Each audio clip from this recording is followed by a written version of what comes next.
تو اللہ نے کیا ایسے نبی کا انتخاب کیا جو ایسی قوم میں پیدا ہوئی کہ جن میں اکثر لوگ لکھنا پڑھنا نہیں جانتے تھے، کیونکہ پھر یہ بھی ہو سکتا تھا کہ بھئی قوم کے اثرات آئے ہیں، قوم بھی جاہل، اور ایسی قوم میں پیدا کیا اللہ نے۔ وما تخطہ بیمینک، فرمایا آپ کے دائیں ہاتھ نے لکیر نہیں کھینچی۔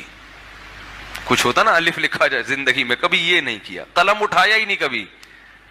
جب جبریل آئے کہ اقرا پڑھیے تو آپ نے کیا فرمایا؟ ما انا بقاری، میں پڑھنے والا نہیں ہوں، ہمیں کیا پڑھائی سے لکھائی سے، ہم تو بدو لوگ ہیں۔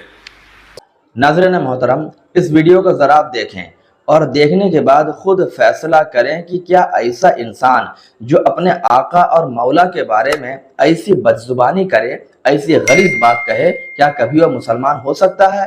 آپ ذرا دیکھیں کہ یہ پاکستان کا مشہور عالم دین ہے جو دیوبندیوں کا عالم دین طارق مسعود کہلاتا ہے، کتنی بھونڈی زبان آقا کریم علیہ السلام کی شان میں استعمال کر رہا ہے کہ آقا کریم علیہ السلام نعوذ باللہ بدو کی طرح تھے جو لکھنا پڑھنا بالکل نہیں جانتے تھے۔ ارے یہ بات تو آدمی اپنے باپ ماں کے بارے میں بھی اس طرح کا لفظ استعمال نہیں کرے گا اور کہنے سننے کو گوارا نہیں کرے گا، لیکن تم کیسے انسان ہو کہ جس نبی کا کلمہ پڑھتے ہو، جس نبی کے صدقے بروز قیامت ہماری بخشش ہوگی، ہم اس نبی کے شان میں ایسی بدزبانی کریں؟ ذرا قرآن کو دیکھو، سورہ حجرات کو اٹھا کر دیکھو، اللہ تبارک و تعالیٰ ارشاد فرماتا ہے لا ترفعوا اصواتکم فوق صوت النبی، یعنی جو شخص اللہ تبارک و تعالیٰ کے پیغمبر کی بارگاہ میں بلند آواز سے گفتگو بھی کرے گا، اللہ تبارک و تعالیٰ اس کا بھی ایمان چھین لے گا۔ نبی پاک علیہ السلام کی بارگاہ میں بلند آواز سے گفتگو کرنا بھی آدمی کو بے ایمان بنا دے گا، بددین بنا دے گا۔ تو جو اپنے آقا اور مولا کے بارے میں اس طرح کی بدزبانی کرے، اس طرح کی بدکلامی کرے، کیا اس کا ایمان سلامت رہ سکتا ہے؟ لیکن کہتے ہیں نا، جب خدا دین لیتا ہے تو عقلیں چھین لیتا ہے۔ اس شخص کے ساتھ یہی ہوا ہے۔ کہنے کو تو بہت بڑا عالم دین ہے، بہت بڑے مدرسے کا مدرس ہے، مشہور اسکالر ہے اور یوٹیوب پر بہت زیادہ ایکٹیو ہے، لیکن کچھ دنوں سے ان کا یہ حال ہوتا جا رہا ہے کہ دن بدن یہ پستی اور مذلت اور ذلت کے کھائے میں گرتے چلے جا رہے ہیں۔ یہی حال ہوتا ہے کہ جو شخص آقا کریم علیہ السلام کی شان میں گستاخی کرتا ہے، بزرگوں کی شان میں گستاخی کرتا ہے، اس کا ٹھکانہ نہ دنیا میں ہوتا ہے نہ آخرت میں ہوتا ہے۔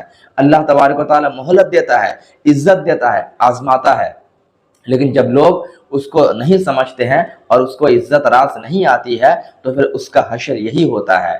کیا آپ کو بلعم بن باورا کا واقعہ یاد نہیں ہے؟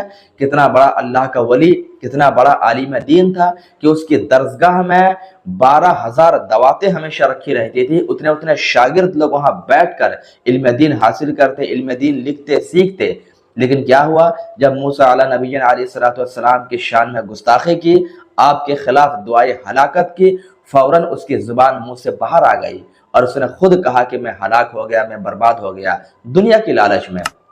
تو جب بنی اسرائیل میں بلعم بن باورا جیسا اللہ کا ولی جو مستجاب الدعوات تھا، پیغمبر موسیٰ علیہ السلام کی شان میں گستاخی کر کے ہلاک و برباد ہو گیا، تو جس موسیٰ کو نبوت ملی پیغمبر اعظم محمد عربی صلی اللہ علیہ وسلم کے وسیلے سے، ان کے صدقے سے، تو اس نبی کی شان میں اگر کوئی گستاخی کرے گا، کیا اس کا حشر اچھا ہوگا؟ کیا دنیا میں عزت پائے گا؟ بلا شبہ ایسا نہیں ہے۔ اسی بنا پر یہ شخص جس کو اللہ نے دنیا میں بڑی عزت دی تھی، لیکن آج آپ سوشل میڈیا پر دیکھ رہے ہوں گے کہ آئے دن یہ کسی نہ کسی الجھن میں، کسی نہ کسی بات میں پھنستا چلا جا رہا ہے، اور جتنا ہی اپنے آپ کو صاف کرنے کی کوشش کر رہا ہے، جتنا ہی اپنی وضاحت اور صفائی پیش کر رہا ہے، اتنا ہی الجھتا چلا جا رہا ہے۔ تو اس سے کیا پتا چلا کہ ہمیشہ اپنی زبان کو بڑوں کی بارگاہ میں بولنے سے پہلے لاکھ دفعہ سوچ کے سمجھ کے تب زبان کو کھولنا چاہیے، اور خاص کر کے زبان تان ہم اپنے بڑوں کے خلاف کیسے بول سکتے ہیں؟ اسی بنا پر ہمیشہ بولے، بات کو سوچ سمجھ کر بولے، ورنہ آپ کا بھی حشر انہی لوگوں کی طرح ہوگا جن کو اللہ تبارک و تعالیٰ نے درس عبرت بنا کر ہم تمام لوگوں کے سامنے رکھ دیا ہے۔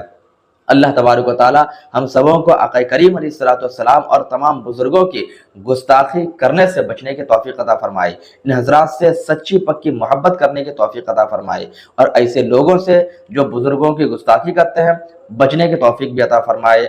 اگر ویڈیو اچھی لگے تو دوسروں تک ضرور شیئر کریں۔ السلام علیکم ورحمۃ اللہ تعالی وبرکاتہ۔